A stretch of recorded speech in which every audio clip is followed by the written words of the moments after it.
What are the keys to a happy and long and successful life? Um, well, some of that has to do with our biology and maybe luck, and you can't really control all those things. But there are a few things we can do that are totally within our power, and they're very likely to make our lives longer and healthier, but also at a minimum, even if they're not longer, they're going to be happier and more successful. And the first one of those things is just to have a happy and positive outlook on life. And that costs absolutely nothing. It's not really about doing anything extraordinary, it's just about understanding and accepting life as it is and seeing it as a good thing, not as a problem.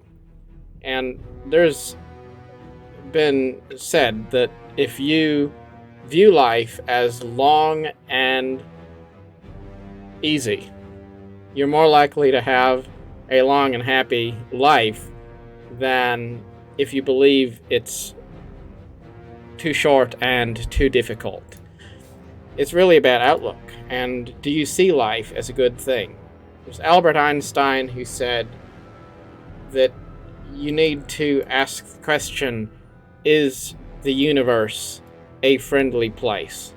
And if you believe that it is, then that gives you a home field advantage. So, what does that mean? Well, it really means that you need to understand and accept that life is good in three specific ways. First of all, life is good just in the sense that you give gratefulness and positive um, acknowledgement of the blessings in your life. You choose to see good things and meditate on those things and accentuate the positive instead of dwelling on things that you think are bad. That's the first thing. And then the second thing is, you know, you do good for others. It's life is good does not mean that life is easy. Sometimes life is good, but it doesn't necessarily mean that it's going your way. It doesn't necessarily mean that it's all sunshine and rainbows. It's that you have a sense of purpose in your life. And then finally, and maybe the most important of these three, is life is good in the sense that it's good even if it doesn't go your way at all, even if you don't get blessings in your life, even if you have an unfortunate fate, even if you go through suffering and difficulty and then you wind up passing away. It's good because somebody else is going to have a good life. And for every person who grows old and perishes, there's someone who is young and vibrant and new. And life is good in the sense that it's good as a total whole. The universe is unfolding exactly as it should, even if that's not fully clear to you. And that doesn't mean that we enjoy our suffering. It doesn't mean that it's just suddenly fun to go through things that are very difficult. And that it's okay to accept the fact that life is hard and it's not fun sometimes. But you can still have peace with it. And you can have an intellectual knowledge that life is good. Even if it's not good for you right now, it's good for the sum of all things which are and were and ever will be. Life is fundamentally good. And if you accept that and you have a positive outlook on life, then regardless of whether you have pain in your life or adversity or blessings, it will just put a nice positive twist on all of those things if you choose to look at them through the light of optimism. So that's the first thing. Can you have a positive attitude about life? And that's not something you need money or success or anything for. It's just choose to see good things, and good things are more likely to come your way. And even if they don't come your way, you're more likely to have a good experience despite it.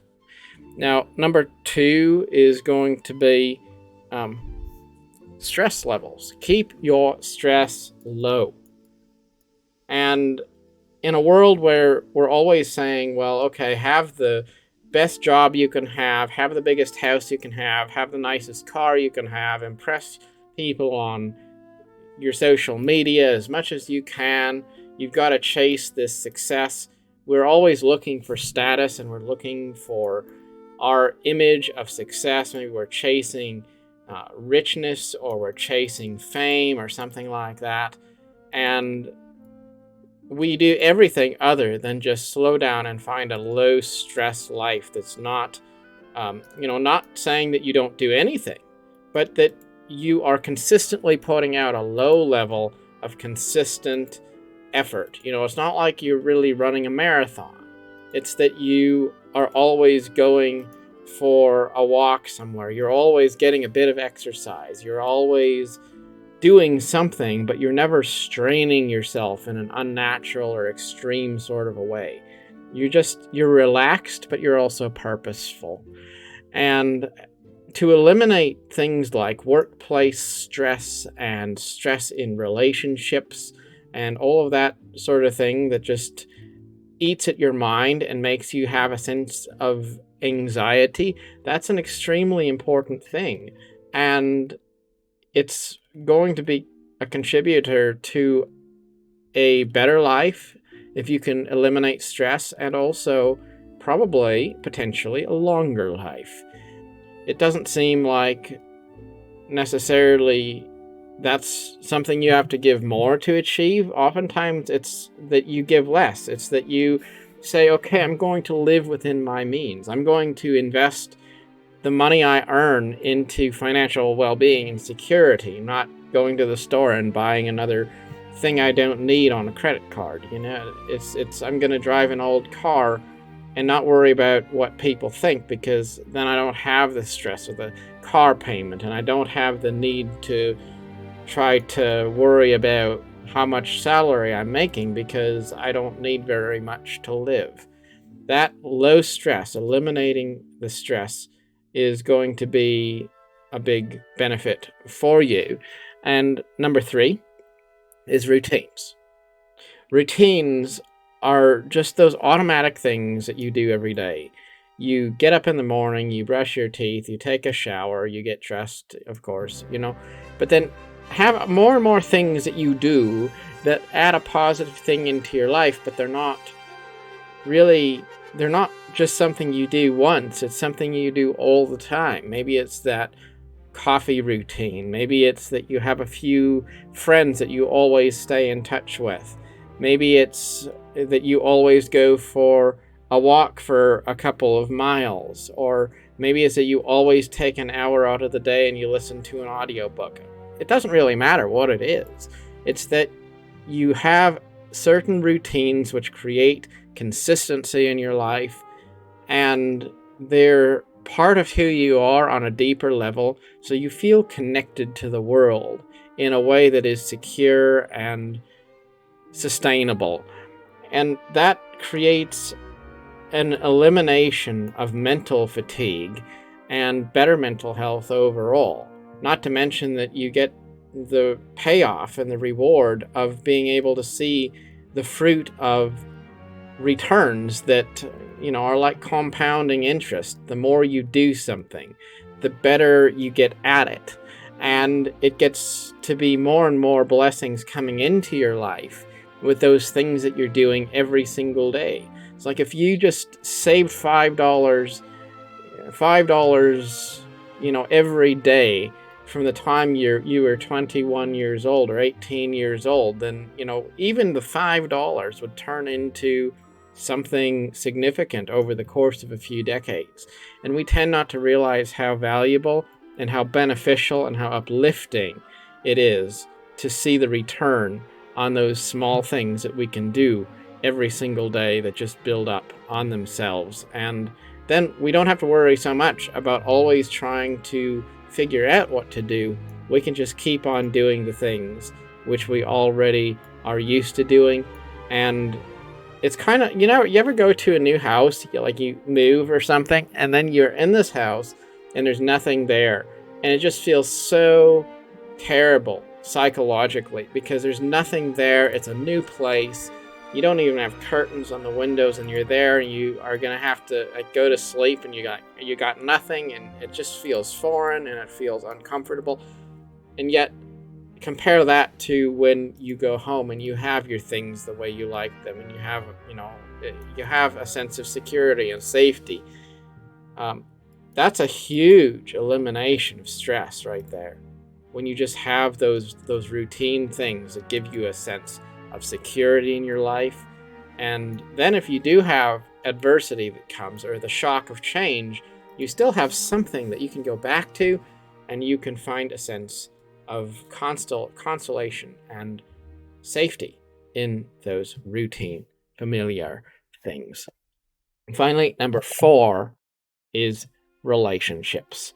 And this one is relevant because it's not about how many people you have in your life. It's not about having volume. It's not about being surrounded by tons and tons and tons of people, and your 500 people on Facebook and all of your 50 acquaintances. It's about having quality. It's about having a few quality people in your life who you trust, who are consistently there for you, people who you value, who value you, people who are trustworthy, and that is going to be an important part of your long-term well-being as you make your way through life and grow older.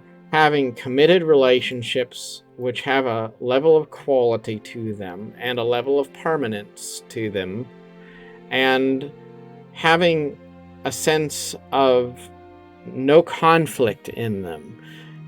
If you are in a relationship and it's toxic and there's conflict, and you always feel like you're not allowed to be yourself, and it feels fake, and it feels like you're being maybe taken advantage of in some way, that kind of relationship is not going to help you. That's going to be even worse, because that creates that situation where you feel alone even though you're in a crowd, or even though you're in a relationship. So you got to realize, on one hand, that a bad relationship or a lot of fake surfacey relationships are actually a negative factor. You want to eliminate those things. But you do need to find positive, meaningful, spiritually uplifting relationships. Not a lot of them, just a few of them.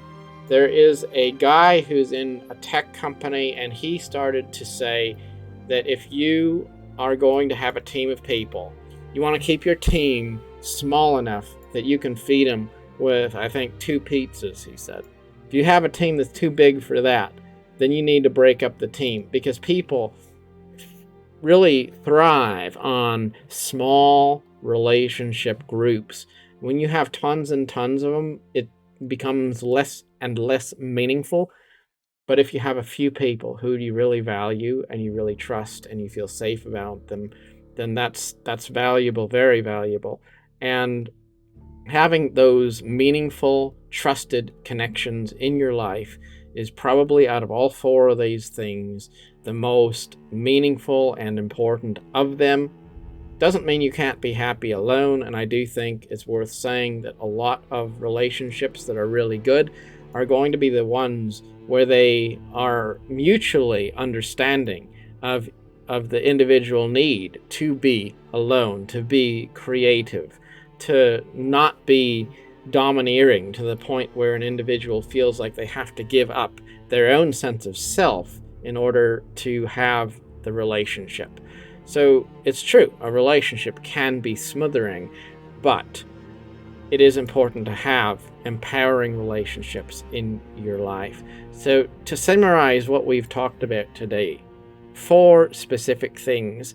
The first one is to have a positive attitude about life.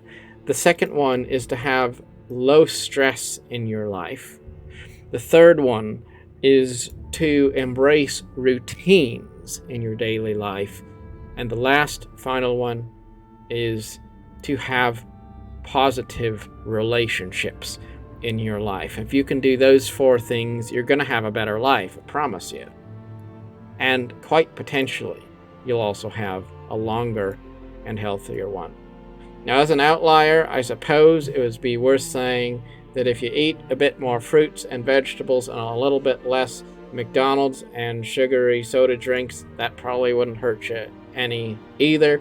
And if you do a little bit less substance use, whether it be smoking or drinking or whatever, those are also things that probably would be a bit helpful, because if you are not taking care of your body, you're probably going to feel the benefits of the effects of that. You can't get around that, but I think everybody knows that if you do less harmful things to yourself, that is going to be a good thing overall. But it's also important to realize that the things that make the very most impact in our lives are usually not the things like that magic diet or some sort of dramatic physical transformation. It's the simple things like deciding that every single day when you get out of bed in the morning, you are going to give thanks for the blessings in your life, and you accentuate the positive in your relationships, in your work, in every part of who you are. Very best wishes to you. Thank you for watching.